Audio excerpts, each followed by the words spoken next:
एक समय की बात है। लक्ष्मी नगर में एक बड़ा जंगल था। उस जंगल में सोनू नाम का एक हिरन रहता था, जिसे जंगल में रहते हुए काफी साल हो गया था। सोनू का इस दुनिया में कोई नहीं था। कुछ महीने पहले ही उसका माँ बाबा गुजर गए थे।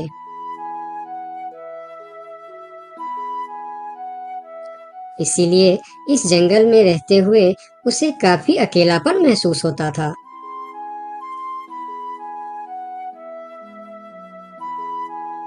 कितना बड़ा जंगल है हमारा, लेकिन फिर भी एक अजीब सा अकेलापन महसूस होता है।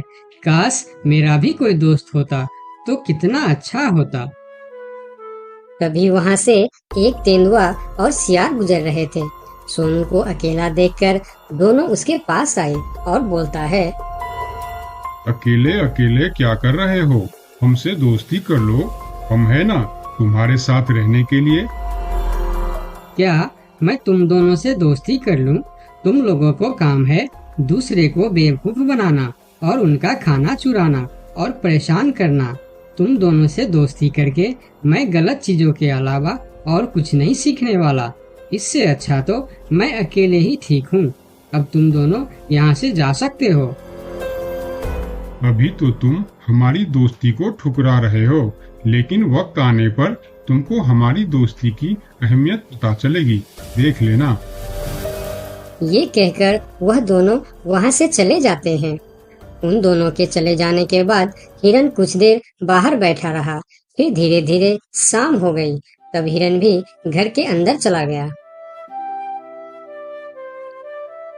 अगले दिन सुबह जब हिरन अपने घर के बाहर बैठा था, तब हिरन ने देखा कि एक छोटा सा हाथी जो उसकी उम्र का था, वह धीरे धीरे उसके पास आ रहा है और उनके पास आके कहा, कैसे हो प्यारे हिरन? मेरा नाम गोलू है। मैं आज ही इस जंगल में आया हूँ। तुम्हारा नाम क्या है? क्या तुम इस जंगल में रहते हो? मेरा नाम है सोनू और इसी जंगल में मैं जन्म से ही रह रहा हूँ। तुम कहाँ से आए हो? तुम्हारे साथ और कौन कौन है? मैं पास की जंगल से आज ही आया हूँ। मेरा इस दुनिया में कोई नहीं है। क्या तुम यहाँ अकेले रहते हो? हाँ, मैं अकेला ही रहता हूँ। मेरा भी इस दुनिया में कोई नहीं है दोस्त। सोनू, क्या यहाँ कोई ऐसी जगह है जहाँ मैं अपना घर बनाकर रह सकूं? हाँ दोस्त, इस जंगल में ऐसे बहुत से जगह हैं जहाँ तुम घर बनाकर रह सकते हो। आओ मेरे साथ। फिर हिरन और हाथी जंगल के और भी अंदर चले गए, जहाँ हरियाली भी थी और जगह भी बहुत सुंदर थी। यहाँ तो मैं अपना पसंद का घर आराम से बना सकता हूँ।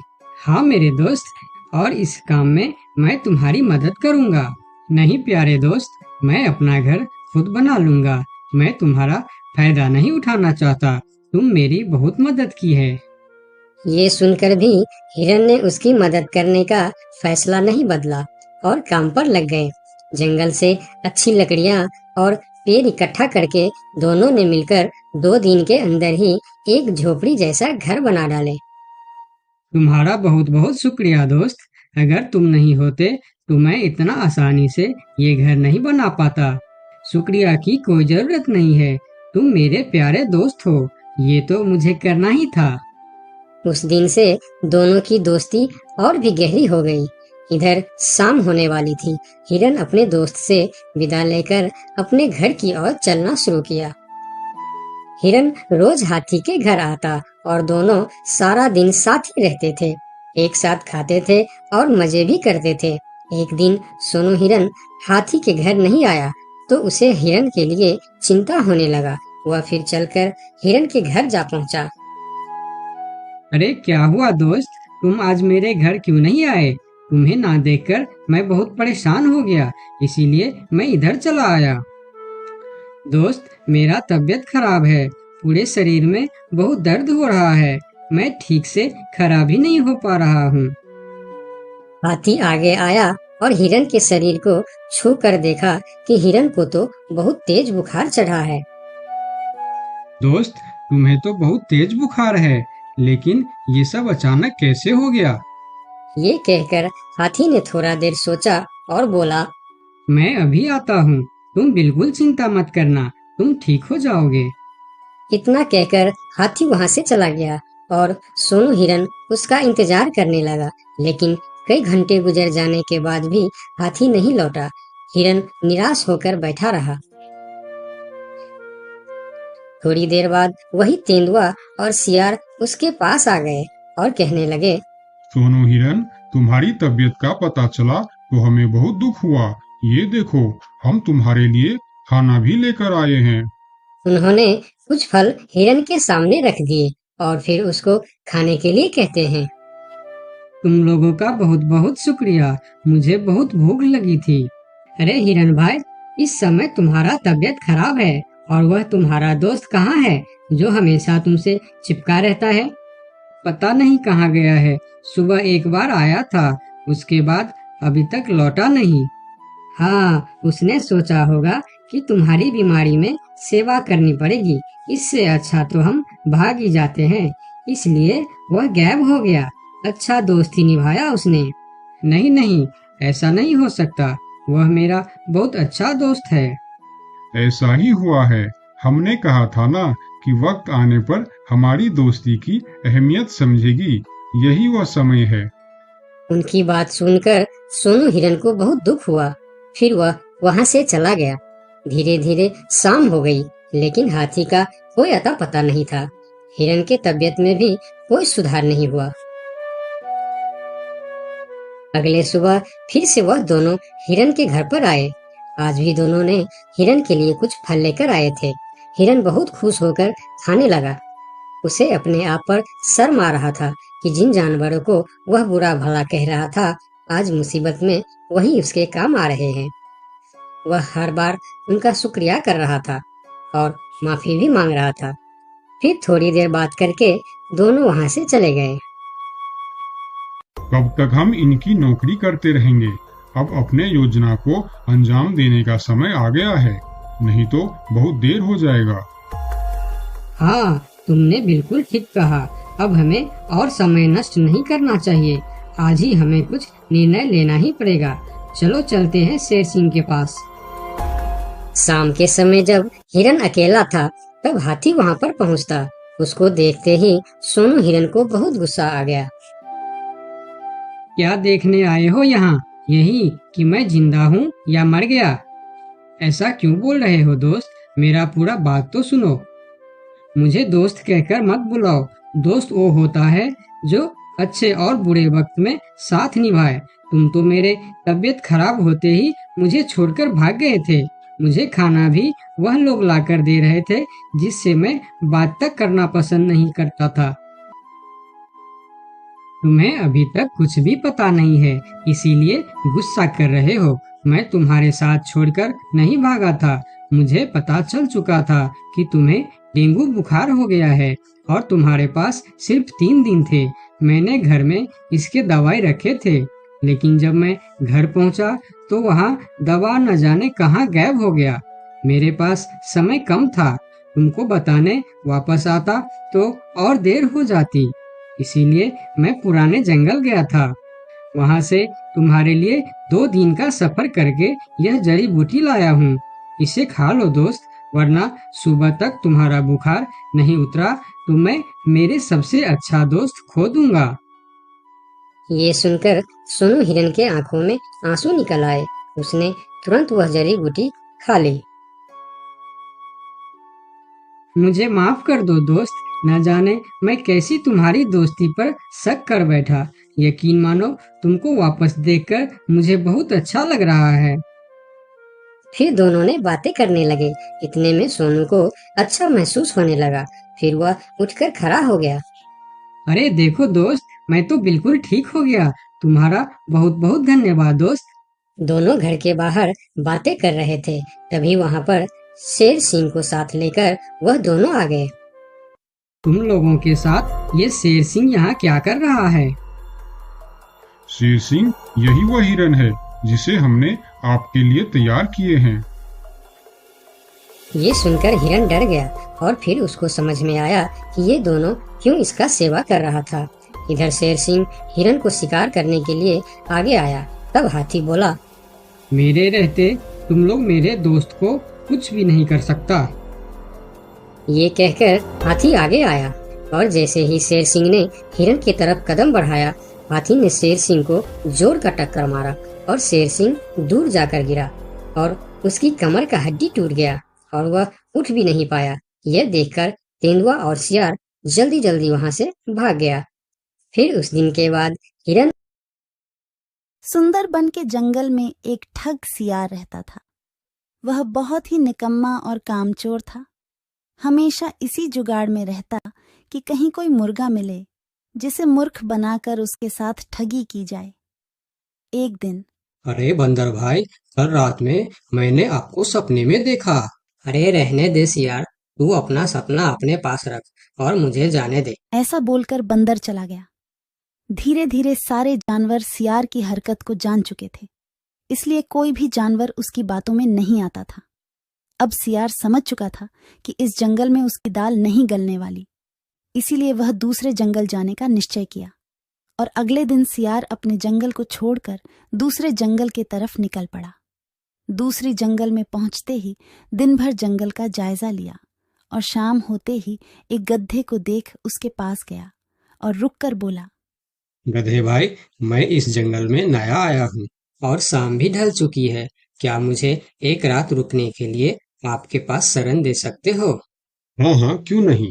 अभी तो तुम इस जंगल में नए हो और हमारे लिए मेहमान हो, और मेहमान तो भगवान के सम्मान होते हैं। ऐसे कहते हुए गधे ने सियार को अपने पास रोक लिया और उसे सम्मान के साथ भोजन कराया। भोजन करने के बाद दोनों आपस में बातें करने लगे। सियार ने गधे से बोला, अरे गधा भाई, इस जंगल में पीपल के पेड़ के पास एक तालाब है, जानते हो उसके बारे में? हाँ हाँ, पीपल के पास एक तालाब है। वह तालाब कीचड़ से भरा पड़ा हुआ है। उसका पानी भी बहुत गंदा हो चुका है। यहाँ का कोई भी जानवर उसका पानी नहीं पीता है। सियार ने अपनी आवाज को धीमा करते हुए बोला, क्या तुम जानते हो, वह सोने चांदी का तालाब है। उसके अंदर ढेर सारा सोना और चांदी छुपा है और उस तालाब का मालिक मैं ही हूँ। सियार का बात सुन गधे ने चौंक के बोला, ये तुम क्या बोल रहे हो सियार भाई?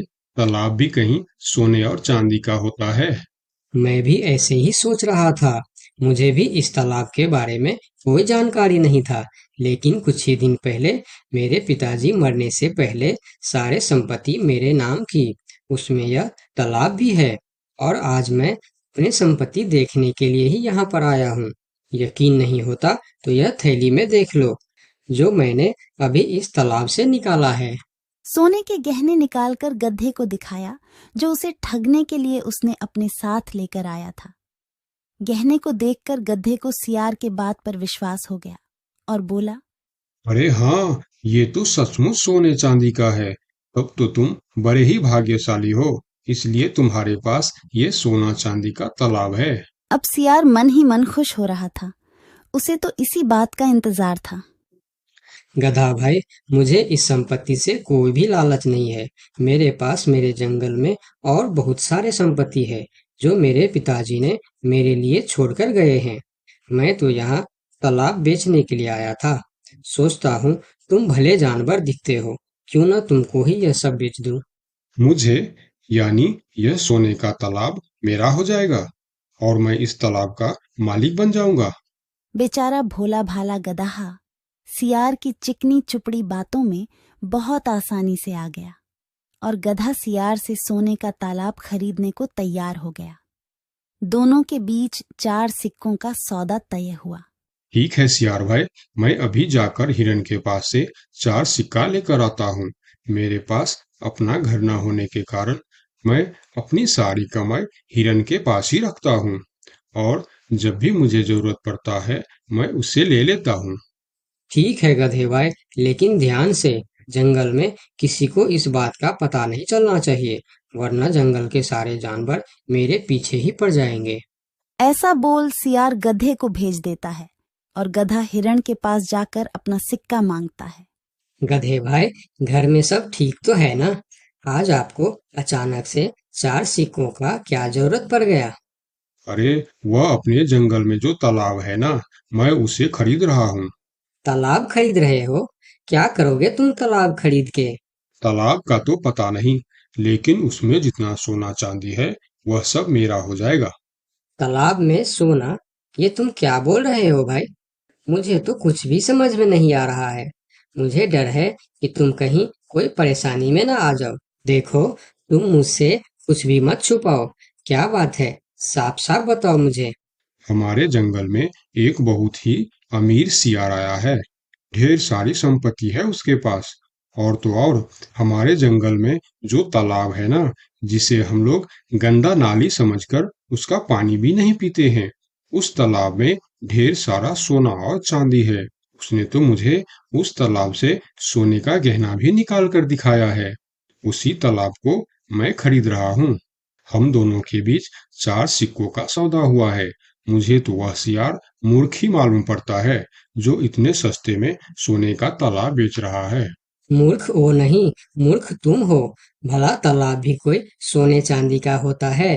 अरे गधा भाई, तालाब से पानी निकलता है, सोना नहीं। मैं भी ऐसे ही सोच रहा था, परंतु उसने मुझे सोने निकाल कर भी दिखाया। गधे भाई, मुझे वह कोई ठग मालूम पड़ रहा है, जो तुम्हारे आंखों में धूल झोंक कर तुम्हें झांसा दे रहा है।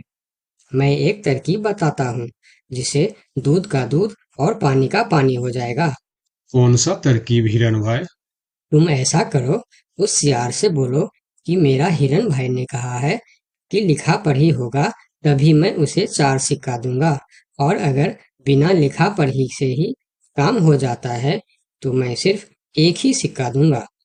अगर वह तालाब सच में सोने की है तो वह लिखा पढ़ी जरूर करेगा, नहीं तो वह एक सिक्के में ही मान जाएगा। हिरण की बात सुनकर गधा हाँ में सिर हिलाया और सिक्का लेकर सियार के पास पहुंचता। सियार भी गधे के आने के इंतजार में उतावला हो रहा था। गधा पहुंचते ही सियार से बोला, सियार भाई, मेरा हिरन भाई ने कहा है, यदि आप लिखा पढ़ी के लिए तैयार हो तो मैं आपको 4 सिक्का दूंगा, वरना बिना लिखा पढ़ी के आप एक सिक्का ले लो और मुझे यह तालाब दे दो। सियार ठग किसी तरह से जल्दी करके सिक्का लेकर वहां से जाना चाहता था।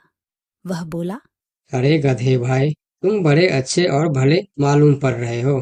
तुमसे क्या लिखा पढ़ी कराना। चलो, तुम एक ही सिक्का दे दो। अब गधे को समझने को कुछ बचा ही नहीं था। गधे को समझ में आ गया कि सियार उसको ठगना चाहता है। ठीक है सियार भाई, कोई भी शुभ कार्य करने से पहले मुंह मीठा करना जरूरी होता है। मैं अभी लड्डू लेकर आता हूँ, आप यहीं रुको। गधा जंगल से 2-3 जानवरों को बुला लाया और सियार की जमकर धुनाई कर दी। किसी तरह सियार वहां से जान बचाकर